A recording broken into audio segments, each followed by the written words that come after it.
our very good friend Stephen Yates at Yates Comms on X. I keep almost wanting to say Twitter, and it's not Twitter anymore. It's X. And you all know him. He's the chair of the China Policy Initiative with the America First Policy Institute, where he is also senior fellow, and he joins us now via Skype. Always a pleasure to have you. I wanted to get kind of your take on that. Doesn't that seem like a pressure tactic by them rushing to announce that they have this Egyptian Qatari broker deal? And look, Hamas has already eagerly accepted it. It really doesn't benefit Israel at all. It seems like a pressure tactic to get them to accept it.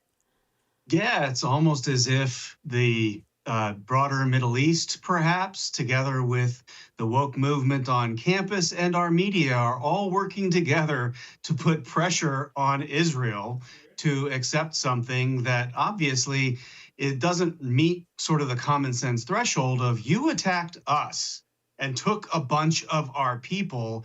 How about we negotiate terms after you return our people, and then we'll start digging out of the hole you made of attacking us.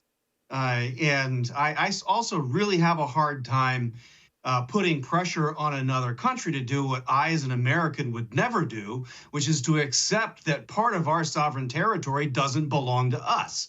Why is it that Israel is being pressured to say withdraw from territory that is within its sovereign boundaries as part of some kind of a ceasefire imposed by, that state of Qatar, which has been kind of home base for the jihadi movement pretty much before, during, and after 9/11 and all the way to today. So so there's a lot about this that I think you should have an initial squeamishness about. But really, I think you dialed it in exactly right. This is basically being set up to pressure Israel to have to say yes, that somehow they look like an aggressor if they say no.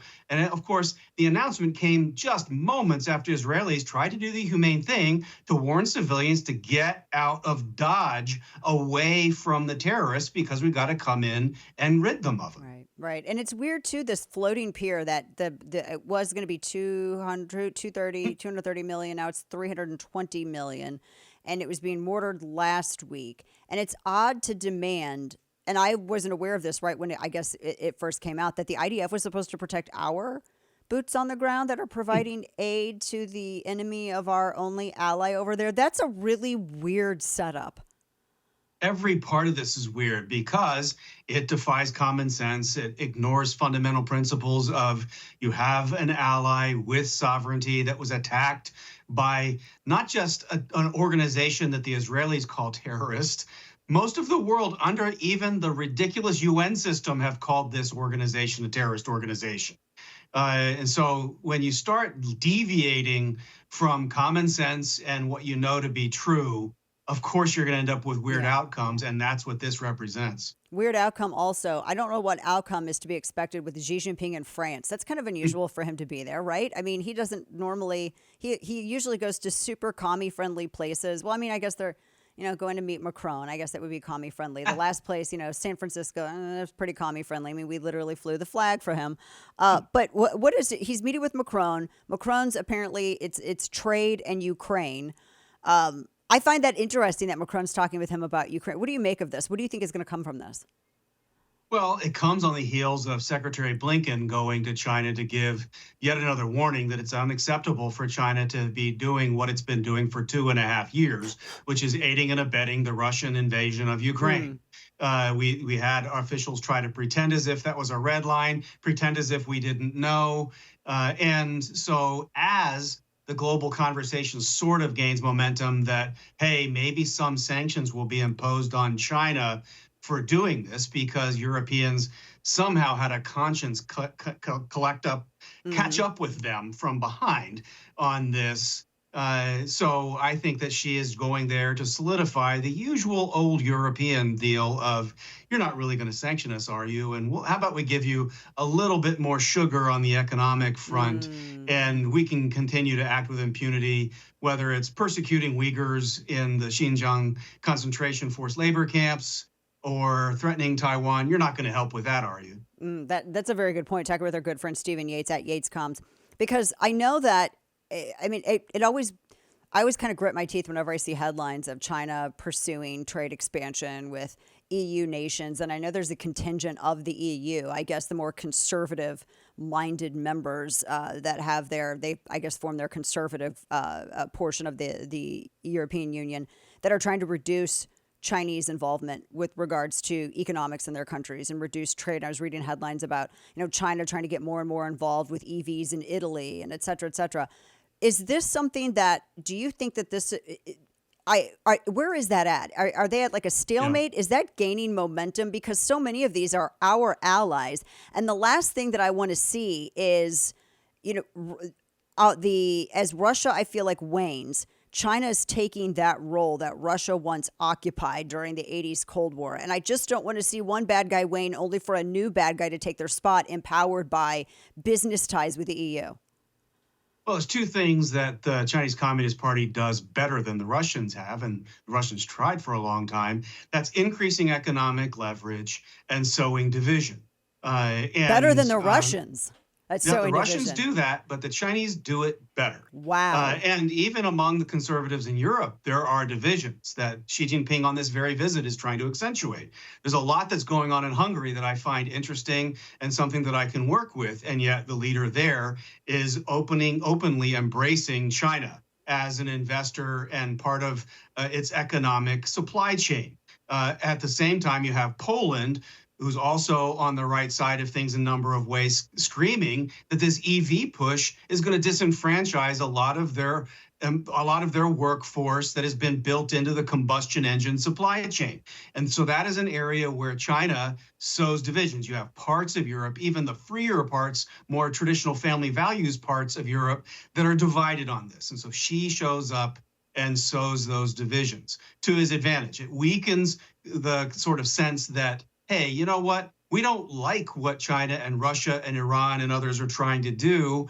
And we see this chaos spreading from Europe, the Middle East, and elsewhere. And so maybe those Americans aren't completely wrong about this, and we should look at the sanctions list.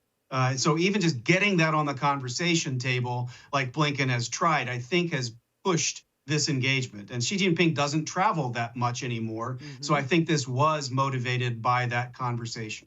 That I find that, talking with our good friend Stephen Yates from America First Policy Institute, I find that their involvement in Europe to be one of the most I mean, with Taiwan and the Pacific, et cetera, all of that, that's also very concerning.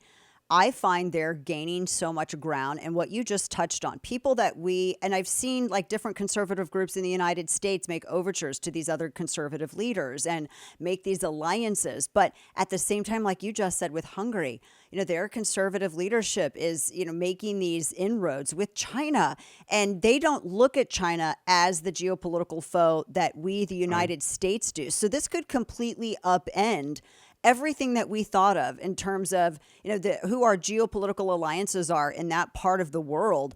And I don't know what kind of ground we would be on after. I mean, these are people who would be allies with us that may end up, at the end of the day, picking China over us. Right. And that's exactly a win for China. Chaos is net advantage Xi Jinping. Uncertainty, net advantage Xi Jinping. And so that's why our work is cut out for us. And the CCP's done a great job of fanning the flames of division here in our own country. And so all of this is basically to set an environment where their kind of aggression or pulling us down is what seems to be working. And that way they can kind of act with impunity and don't really have to listen much to what we have to say or what our people need. That's a good point. Looking at one last topic here. Australia is boosting their security cooperation with the U.S., reading this piece, where Japan and the Philippines with Australia, apparently, so now they're boosting ties with the Philippine military in the South Seas against China. That seems pretty standard, although it looks like it's a little bit beefier than what they had prior. Otherwise, it doesn't really stand out to me, but at least we have allies. I feel better that we have we have Japan, we have Australia, that, we're all on the same page here. Yeah, well, Japan has basically been on the same page since former Prime Minister Shinzo Abe really came to power. And xenophobic Japan? Right. But the sowing Asian hate, Asian power. But The rest of our allies have basically felt uneasy being forced to pick sides. And I wish that this was courtesy of great American cooperation and thinking and strategy and investment. But really, this is Xi Jinping just cheesing off everybody. And that now you've got Australia much more squarely focused on the right kinds of China policies. And that's taken more work than it should. The Philippines was always a fence sitter, but really now has no choice. It's clear. And so basically, that arc from Japan all the way down that first island chain, down through Indonesia to Australia, and even some uncertainty in India, Xi Jinping has actually done a good job of making things harder for himself. Then we're just blessed that our current distractions haven't let our allies kind of meander in a way that's been more of an advantage to China than otherwise would be. Gosh, if only we could replicate that, in Europe, I'd feel better. I think we all would. Tougher road to hoe there for sure. Very tough. Our good friend, Stephen Yates, and you can find him on X at YatesComms. Always such a pleasure. Always appreciate your expertise. There's literally nothing that I would ever be able to ask you that would throw you. You're like a living, breathing encyclopedia. So we so appreciate you sharing your talent with us. Thank you, my friend. Thank you, Dana. Take care.